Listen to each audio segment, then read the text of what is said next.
오늘 본문의 말씀은 두 증인에 대한 말씀입니다. 계시록에서 말하는 두 증인이 무엇을 의미하는 것일까요? 계시록은 제가 계속 말씀드린 것처럼 상징적인 의미를 가지고 있습니다. 근데 그 상징적 의미가 그냥 있는 것이 아니고 구약에 있는 모든 말씀을 모티브로 해서 가지고 왔던 상징입니다. 그래서 그 두 증인이 누구인지를 보면 4절이 풀어줍니다. 본문 4절 보면 그들은 이 땅에 주 앞에 서 있는 두 감람나무와 두 촛대니라고 되어 있습니다. 여기서 두 감람나무는 구약의 스가랴 4장의 말씀을 배경을 가지고 가져온 모티브입니다. 스가랴 4장 3절을 보면 그 등잔대 곁에 두 감람나무가 있는데 하나는 그 기름 오른쪽에 있고 하나는 그 왼쪽에 있나이다 라는 이 말씀이 모티브가 된 것입니다. 그리고 4장 14절을 보면 이르시되 이는 기름 부음 받은 자 둘이니 온 세상이 주 앞에 서 있는 자니라 하더라 되어 있습니다. 그러니까 여기 나오는 기름 부음 자 둘이란 스가랴서의 배경으로 보면 당시 바벨론의 침략으로 무너져 버렸던 성전을 재건한 주역인 대제사장 호수아와 유다 총독 수룹바벨을 말합니다. 그래서 이 두 사람이 성령의 능력을 입어 성전 재건을 완성하게 됩니다. 자, 이런 맥락에서 보면 요한계시록에서 11장에 나오는 그 두 주인공인 두 증인을 두 감람나무라고 표현한 것은 성령의 능력으로 자기에게 맡겨진 증인의 사명을 잘 감당하는 사람, 그 사람을 상징적으로 설명하고 있음을 알 수 있습니다. 자, 그러면 두 감람나무는 그렇다 치고 4절에 두 촛대니 할 때 촛대는 뭘까요? 촛대는 우리가 잘 본 것처럼 요한계시록 1장 20절에 보면 일곱 촛대는 일곱 교회니라 라는 말씀이 나오죠. 우리가 배워서 알 것입니다. 그래서 촛대는 교회다라는 것입니다. 자, 그래서 이 두 가지를 종합해 보면 두 증인이 무엇인지 우리에게 알려줍니다. 즉 요한계시록에서 의미하는 두 증인이란 역사상 존재해왔던 그리고 지금도 존재하고 앞으로도 존재할 주님이 주인이신 모든 교회와 성도들을 말하는 것입니다.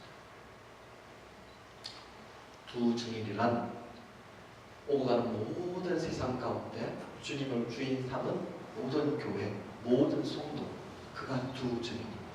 그럼 왜 두 증인도 있고 세 증인도 있고 네 증인도 있을 수 있는데 두 명인가요? 그런데 이유가 있습니다. 히브리인들에 의해서 두 명은 증인의 숫자입니다. 그러니까 법정에서의 한 명은 증인이 될 수 없습니다. 아무런 효력이 발생할 수 없습니다. 그 증언의 사실이 확실하더라도 두 명 이상 되어야 법적 근거를 가지게 되는 것입니다. 이런 배경이 있기 때문에 두 증인이다라고 하는 것입니다. 자, 그렇다면 이와 같은 사실을 정리해보면 두 증인의 사명이 바로 무엇입니까? 오늘날 예수 그리스도를 믿고 있는 우리 각 개인의 사명임을 성경이 말해주고 있는 것입니다.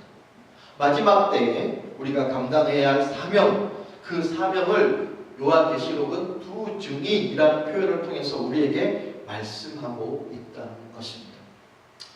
자, 그렇다면 우리가 감당해야 할 사명이 무엇일까요?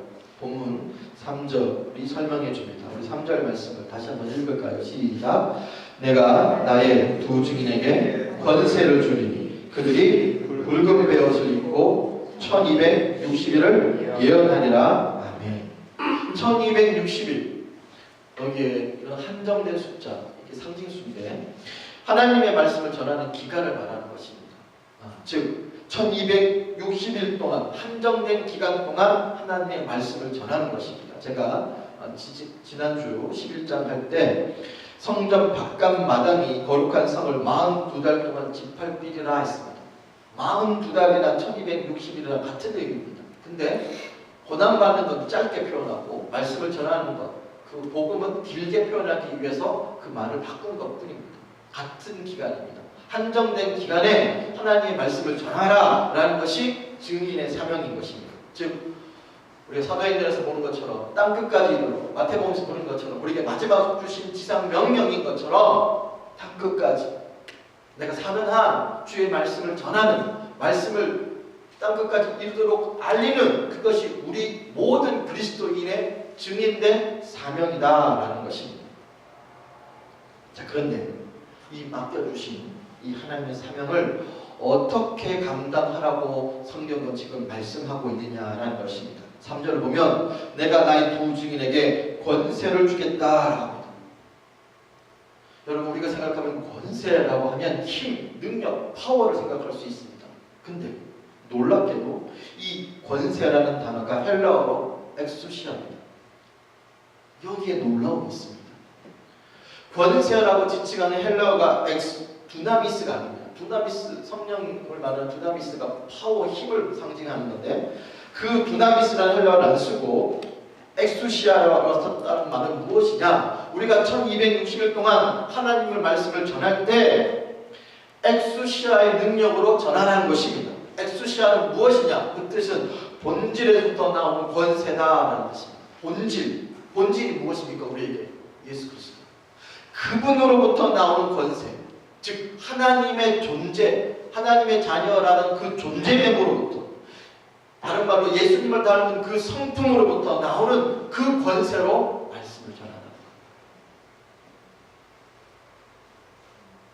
예수님의 형상을 본받은 그 존재로서 세상을 무너뜨려야 한다, 말씀을 전해야 한다라고 하는 것이 계시록이 우리에게 전해주는 말씀입니다. 쉽게 말하면 복음과 긍휼과 사랑과 용서의 권세를 사용해야 된다라는 뜻입니다. 즉 우리가 예수님의 성품을 닮은 그 삶으로 복음을 전하는 것입니다.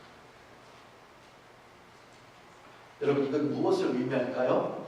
이것은 우리가 앞으로 살아야 할, 지향해야 할 삶의 방향, 사역의 방향을 의미하는 것입니다. 두 증인의 사역은 힘에 있는 것이 아닙니다. 주님께서 이 세상에서 행하셨던 그 삶의 능력, 또 우리에게 말씀하시고 부탁하신 마태복음에 나오는 산상수훈과 같은 그런 말씀의 능력으로 긍휼과 사랑과 용서로 하라는 것입니다.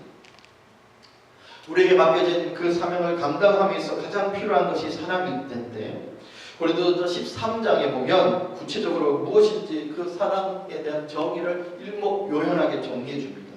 그 가운데, 사랑의 정의 가운데 가장 중요한 것 중 하나가 오랜 참음이라는 내용이 있습니다. 이 오랜 참음이라는 것은 단순히 오랜 시간 동안 오랜 세월을 인내하는 것을 의미하는 것뿐만 아니라 더 큰 의미가 있습니다. 이 오래 참다라는 이 단어의 헬라어가 마트로듀메오라는 동사를 쓰는데, 동사 디오에서 파생된 단어입니다. 근데 그 뜻이 무엇이냐면 희생하다, 제물로 바치다라는 뜻입니다. 즉 사랑이란 소극적인 인내를 뛰어넘어 적극적인 자기 희생, 자신을 제물로 내어놓는 행위, 그게 사랑입니다. 여러분, 이걸 정의를 딱 들었을 때 여러분 뭐가 딱 떠오르십니까? 구약시대 희생제물 떠오르시죠? 사람들이 자신의 죄를 대속하기 위해서 하나님께 소나 양을 제물로 바칩니다. 제물로 바친다는 것은 자기의 죄를 그 제물에 전가시켜서 나 대신 그 제물이 죽는 것을 말하는 것입니다. 소나 양이 제물로 희생하는 대신 사람이 사는 것입니다. 그래서 사람들은 그 제사를 희생제사라 부를 것입니다. 그런데 사랑이 이와 똑같다라는 것입니다. 이 세상에 태어나 자식은 부모의 희생으로 성장합니다. 누구든 나이가 들어서도 부모님 생각하면 가슴이 찡해지는 것은 우리의 생명이 부모의 희생 속에서 성장하고 보존되었기 때문입니다. 그래서 성경은 우리에게 이렇게 말합니다. 요한복음 11장 24절 읽습니다. 시작. 내가 진실로 진실로 너희에게 이르노니 한 알의 밀이 땅에 떨어져 죽지 아니하며 한 알 그대로 있고 죽으면 많은 열매를 맺느니라. 아멘. 예수 그리스도의 사랑의 직결체가 십자가입니다. 예수님께서 십자가의 사랑으로, 십자가에서 죽으심으로 인해서 우리가 살아난 겁니다. 대신 그 십자가의 죽음으로 수많은 영혼의 구원이 받을 수 있는 길이 열린 것입니다. 그것처럼 예수님의 그 십자가의 사랑으로 우리가 살아난 것처럼 우리도 하늘의 미랄이 되어 땅에 떨어져 썩어 죽으면 예수 그리스도를 알지 못하는 다른 영혼들이 살아나게 된다라는 것입니다. 십자가에서 자기 자신을 내어주는 예수 그리스도의 사랑을 통해 많은 열매가 맺어진 것입니다. 그 주님의 삶에 두 증인된 우리가 동참하는 것입니다. 이것이 계시록이 말하는 능력임을 우리에게 말씀해 준 것입니다. 마지막 때가 이럴수록 우리가 어떤 능력으로 주님의 말씀을 전하느냐? 예수 그리스도의 삶, 나는 죽고 또 다른 누구가 살아날 수 있는 그 능력이 바로 증인된 우리 모두의 사명임을 오늘 계시록이 우리에게 말씀하고 있습니다. 자, 그런데 우리는 계시록이 말씀하는 이 모든 것이, 이것이 성경의 가장 핵심적인 말씀인데 우리는 성경을 읽을 때 무엇을 구합니까? 힘을 구하죠. 능력을 구합니다. 강력한 힘, 어떤 포지션, 어떤 높은 위치를 구해서 내가 하나님의 능력, 하나님의 영광을 드러내겠다라고 말하는 겁니다. 그럼 뭡니까? 성경과 다른 논리예요. 오늘 우리가 가지고 있는 불행이 바로 여기에서 시작되는 것입니다. 우리는 십자가의 길을 가기는커녕 더 강력한 힘과 능력과 자리를 원하는 것입니다. 아무도 우리에게 함부로 하지 못하는 그런 힘, 그런 권세, 그런 자리를 우리가 구한다는 거예요. 하나님 앞에서. 그리고 그 힘을 내가 얼마나 유능한지, 내가 얼마나 괜찮은 사람인지를 드러내는 도구로 사용하고 나타내고 과시하는 데 쓴다는 것입니다. 그래서 대부분 사람들이 추구하는 것이 힘입니다. 그런데 하나님께서 이 두 증이라는 샘플을 통해서 우리에게 말씀하시는 것은 우리 자신의 힘, 능력, 그것이 아닌 주님 십자가의 길, 희생의 길, 그 길로 하라는 것입니다. 주님이 하셨던 거죠. 보십시오. 5절, 6절 말씀을 보겠습니다. 만일 누구든지 그들을 해하고자 하면 그들의 입에서 불이 나와서 그들의 원수를 삼켜버릴 것이요 누구든지 그들을 해하고자 하면 반드시 그와 같이 죽임을 당하리라. 그들이 권능을 가지고 하늘을 닫아 그 예언을 하는 날 동안 비가 오지 못하게 하고 또 권능을 가지고 물을 피로 변하게 하고 아무 때든지 원하는 대로 여러 가지 재앙으로 땅을 치리로다. 아멘. 이 증인이 가진 능력입니다. 증인에게 강력한 능력, 적들을 물리칠 수 있는 모세와 엘리야를 섞어놓은 듯한 그 능력을 가지고 있습니다. 어느 누구도 그 증인들을 해할 수 없습니다. 죽임을 당할 수 없고 그들을 죽이면 그들도 죽임을 당합니다. 이것이 증인의 가진 특징이요 능력입니다. 그런데 그들이 말씀을 전하고 힘없이 죽임을 당합니다. 본문 7절 보면 그들이 그 증언을 마칠 때 무적행으로부터 올라오는 짐승이 그들과 더불어 전쟁을 일으켜 그들을 일으키고 그들을 죽일 터인즉 있습니다. 증인된 그들은 그렇게 강력한 힘을 가진 그들이 맥없이 죽습니다. 그런데 그 맥없이 죽은 현장에 더 놀라운 것은 부활의 능력이 있다는 것입니다. 11장 11절 시작. 3일 반 후에 하나님께로부터 생기가 그들 속에 들어가며 그들이 발로 일어서니 구경하는 자들이 크게 두려워하더라. 두 증인에게는 힘이 있어, 능력이 있어, 권세가 있어. 그 적들을 물리치고 밟아 죽일 만한 능력을 충분히 가지고 있었습니다. 그런데 그 두 증인은 그 강력한 힘을 가지고도 그 힘을 원수들을 짓밟고 복수하는 데 쓰는 것이 아니었다는 거예요. 어떻게? 주님 걸어가셨던 그 십자가의 길, 그 죽음의 길을 향하여 묵묵히 자기를 희생하는 그 길로 그냥 걸어갔을 뿐입니다. 주님 주신 힘과 능력으로 자기의 존재됨을 드러내는 것이 아니라 나에게 맡겨진 그 사명을 감당한 그 일에 썼다는 거예요.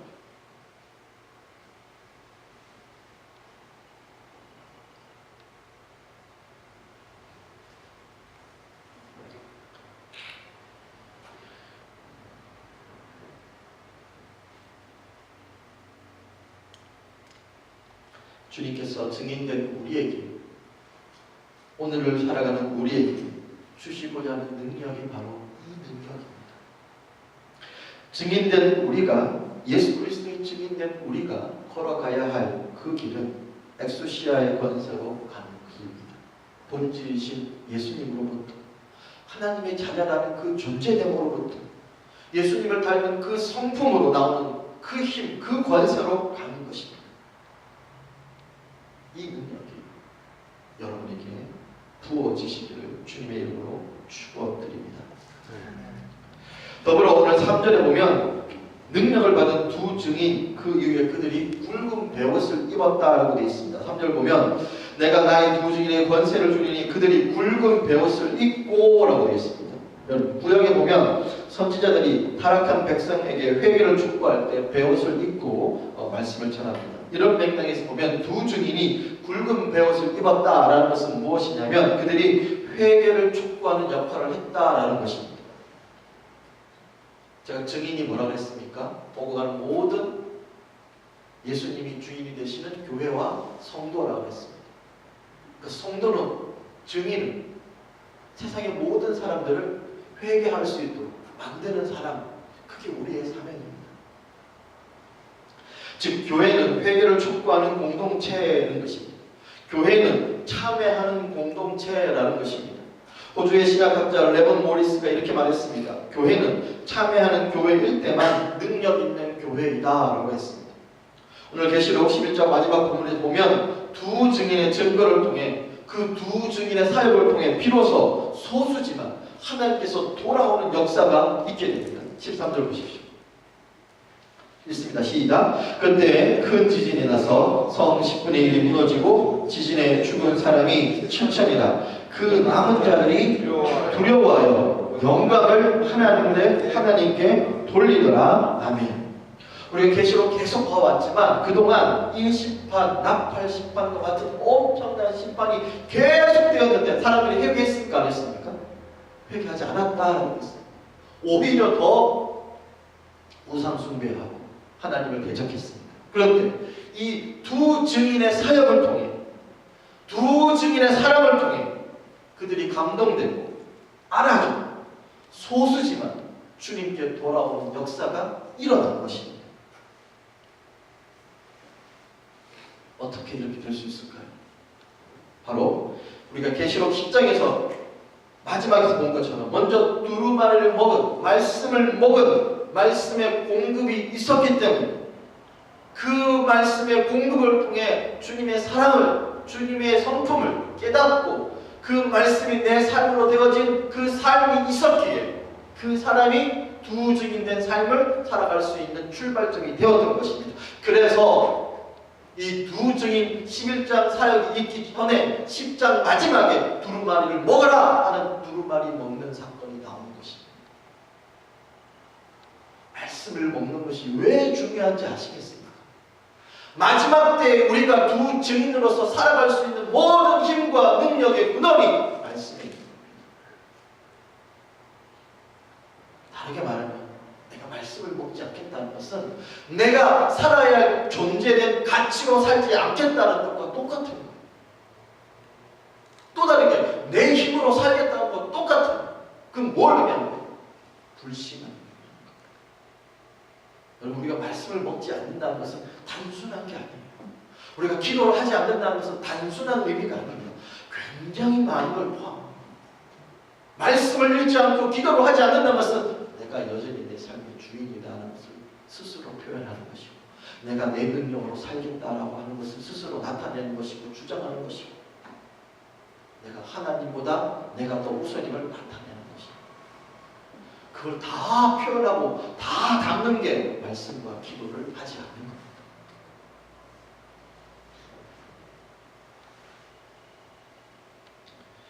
여러분, 그래서 바울이 3년 동안 정들었던 그 에베소 교회를 떠나면서 장로들에게 부탁한 말이 딱 하나예요.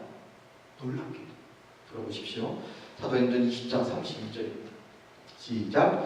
지금 내가 여러분을 주와 및 그 은혜의 말씀에 부탁하오니 그 말씀이 여러분을 능히 든든히 세우사 거룩하게 하심을 입은 모든 자 가운데서 기업이 있게 하시리라. 아멘. 여러분, 이 말씀은 바울이 이제 에베소 교회를 떠나면서 장로들을 모았습니다. 모으고 마지막으로 한 말, 마지막으로 하는데 바울이 자신이 세운 교회를 떠나면서 그 교회를 사람에게 맡기지 않고 사람을 의지하지 않고 에베소 장로에 부탁한 것은 무엇이냐? 오직 하나님의 말씀이 여러분의 교회를 든든히 세워갈 걸 내가 확신합니다. 바울은 교회를 세워가는 것이 말씀이라는 것이 라는 확신이 있었기에 그렇게 합니다. 여러분, 교회를 세워나가는 것은 사역자가 아니에요. 목회자가 아니에요. 하나님의 말씀이 교회를 세워가고 만들어가는 거지. 목회자의 말은 목회자의 말이 아니라 하나님의 말씀이에요. 그 목회자가 어떤 생각을 했든 어떤 마음을 했든 하나님께서 그것까지도 주장하세요. 그래서 그 교회는 그 목회자 때문에 어떻게 되었다가 아니라 말씀, 즉 하나님께서 그렇게 하시는 바울은 그것을 한 겁니다. 그래서 어떤 누구에게 그 교회가 될 것을 부탁하고 의지하지도 않았어요. 오직 말씀이 그렇게 될 거라고 말하고 있는 거예요. 한국교회의 문제를 해결할 방법이 여기 있습니다. 우리가 정말 부흥을 갈망한다면, 하나님 앞에 성장을 갈망한다면 첫째, 회개하는 공동체가 되어야 할 것이고, 우리가 먼저 말씀을 보고 하나님의 긍휼과 사랑에 잡혀 있어야 할 것이고, 하나님 앞에서 회개 역사가 일어나지 않으면 심령의 변화가 역사가 일어날 수 없습니다. 더불어 두 번째로 말씀과 기도 없이는 두 증인의 권세, 두 증인의 사역도 없는 것입니다. 이것이 성경이 말하는 일관된 핵심의 메시지입니다. 그렇다면 오늘 이 말씀을 통해 우리가 무엇을 회개해야 할까요? 지금까지 십자가가 아닌 힘을 추구했던 것을 우리가 회개해야 합니다. 낮고 섬기는 자리가 아닌 힘 있는 높은 자리 탐한거 회개해야 됩니다. 주님의 말씀이 아닌 내 자아와 고집으로 살아온 우리의 삶을 회개해야 됩니다. 십자가의 길이 아닌 내 영광의 길을 추구한 삶을 회개해야 됩니다. 기도가 아닌 인간의 수단으로 살아온 내 삶을 회개해야 됩니다. 증인의 삶이 아닌 나의 삶이라는 것, 증인의 삶이 나의 삶이라는 것을 애써 부인하며 증인의 삶과 관계없이 살아온 내 삶을 회개해야 됩니다. 기독교는 죽는 종교입니다. 기독교는 힘을 모으고 과시하고 휘두르는 종교가 아닙니다. 주님이 주신 은혜로 날마다 나는 죽노라 했던 바울의 고백이 있는 게 바로 기독교입니다. 날마다 내 자아를 꺾고 내 고집을 꺾고 날마다 묵묵히 주님 주신 말씀을 가지고 용납하고 참으며 인내하며 사랑하며 살아내는 것, 이렇게 죽는 것이 바로 기독교요 십자가요 그리스도입니다. 우리가 그렇게 십자가 길, 내 자아가 죽고 또 죽는 그 길을 걸어갈 때 우리에게 놀라운 그 증인의 사명을 감당할 때 부활의 삶이 있을 수 있습니다. 11절, 12절 읽습니다. 시작. 3일 반 후에 하나님께로부터 생기가 그들 속에서 들어가며 그들이 발로 일어서니 구경하는 자들이 크게 두려워하더라. 하늘로부터 큰 음성이 있어 이리로 올라오라 함을 그들이 듣고 구름을 타고 하늘로 올라가니 그들의 원수들도 두려워하더라. 아멘. 뭡니까? 두 증인의 그 결론을 우리에게 말씀으로 보여주시는 것입니다. 예수님과 걸어가셨던 삶의 길이 똑같습니다.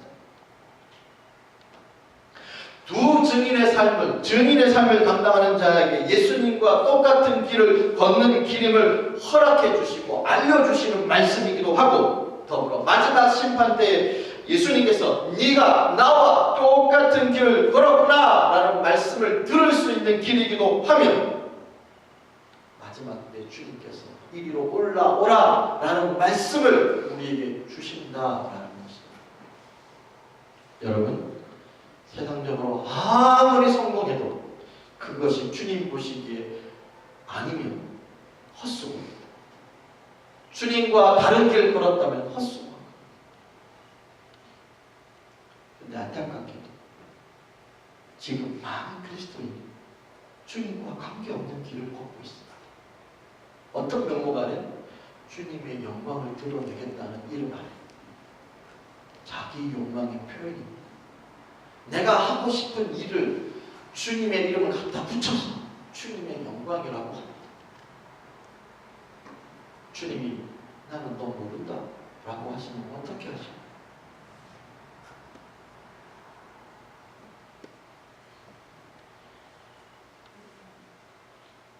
우리가 걸어가야 할 길은 증인의 길입니다. 주님이 걸어가셨던 길과 똑같습니다. 그 길은 내 힘으로 가는 것이 아니라 주님 주신 힘과 능력의 그 알소시아로 가는 것입니다. 그럼에도 불구하고 우리가 왜 이 십자가의 길이 우리가 걸어야 할 길임을 알면서도 왜 우리가 그렇게 잘 안 될까요? 이건 너무나 간단합니다. 우리에게 그런 믿음이 없기 때문에 그렇습니다. 내가 이 땅에서 손해보고 희생하고 죽으면 두 증인을 살려주신 것처럼 하나님이 다시 나를 살려주시겠다는 믿음이 없기 때문에 그렇습니다. 우리가 아직 하늘의 것을 보지 못했기 때문에 그렇습니다. 보지 못한 자가 어떻게 복음을 전하겠습니까? 우리의 영혼의 눈이 떠져야 하늘의 가치를 보고 그 가치에 올인할 수 있습니다. 두 증인처럼. 사도 바울은 셋째 하늘을 보았다고 했습니다. 하늘을 본 그가 자신이 가진 모든 것을 배설물처럼 여겼습니다. 여러분, 우리가 정말 하늘의 가치가 떠여지면 내가 가지고 있는 모든 것들이 배설물처럼 여겨지고 많은 사람이 그것을 버리지 말라 그래도 버립니다. 헛된 것이기 때문에. 즉 하늘의 가치가 들어와야, 하늘의 가치가 눈이 열려야 세상 것에 눈이 닫혀지는 것입니다. 여러분에게 이 은혜가 있으시기를 바랍니다. 말씀을 맺겠습니다. 우리 모두 두 증인의 삶을 살아가야 될 줄로 믿습니다. 우리가 먼저 말씀을 먹어 우리에게 주어진 1260일 동안 한정된 시간 동안 십자가의 능력으로 낮고 겸손함으로 오래 참음으로 주님을 전합시다. 그럼 소수라도 주님 앞에 회개하고 주님께 돌아오는 역사가 일어날 줄로 믿습니다. 우리의 삶 속에 날마다 나의 죽음을 선포하며 주님만을 바라보며 묵묵히 십자가의 길, 내 자아의 죽음의 길을 걸어갑시다. 그러면 분명 두 증인에게 주어진 주님께서 이리로 올라오라 라는 말씀을 들을 때가 있는 줄로 믿습니다. 지금 현재 말씀대로 살아가는 것이, 주님의 방법으로 살아가는 것이 아무리 힘들고 어려워도 세상에 대한 억울함, 분함, 변명하지 말고 정말 조용히 묵묵히 주님을 믿고 십자가의 길로 걸어갑시다. 그 길만이 진정 승리의 길, 영광의 길. 이 은혜가 여러분에게 주어지고 여러분의 눈에 보여주고 여러분의 귀에 들려주고 여러분의 삶에 사라지고 축복이 있으시길 주님의 이름으로 축원드립니다. 아멘. 주신 말씀